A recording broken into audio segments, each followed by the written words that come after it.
कहते हैं बोलत रामानंद जी हम घर बड़ा सुकाले, गरीबदास पूजा करें मुकुट फही जदमाले।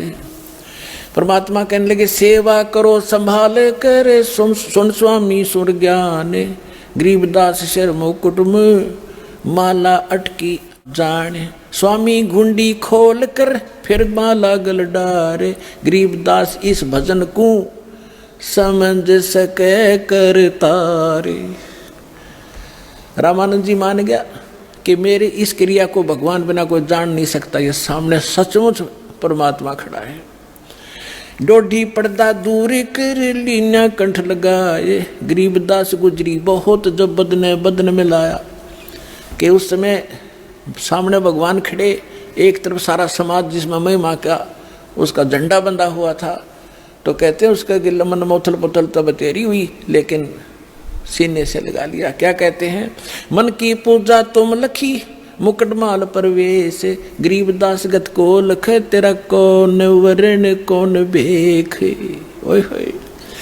रामानंद 104 साल के ब्राह्मण आंखों में आंसू घेर कर कह डालते हुए कह रहे हैं कि मेरे मन की पूजा तुम लखी, तुमने जान ली।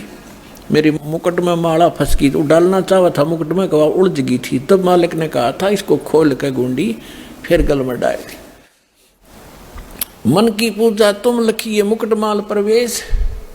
और रामानंद जी कह रहे हैं, गरीबदास जी बता रहे हैं कि गरीबदास गति कौन लखे, तुझे कैसे पहचाने। हम जीव किस तो वर्ण में यानी दानक जुल्हे शूद्र वर्ण में खड़े हो, और के आपकी वेशभूषा, हम जीव कैसे पहचान सकते परमात्मा आपने। मन की पूजा तुम लखी मुकुटमाल प्रवेश, गरीबदास गति कौन लखे तेरा कौन वर्ण क्या भेख।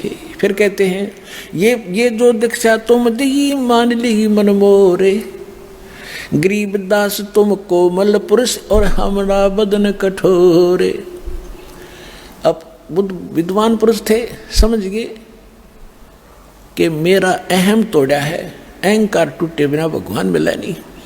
तो कहते हैं ये तो दीक्षा तो मोर दे मान ली मन मोर, आपने जो मुझे शिक्षा दी मेरी अकल ठिकाने आएगी। कि मैं घना ऊपर उठ रहा था, अपने आप को पता नहीं क्या समझ रहा था, और दाता आज आपके सामने मैं फेल हो गया।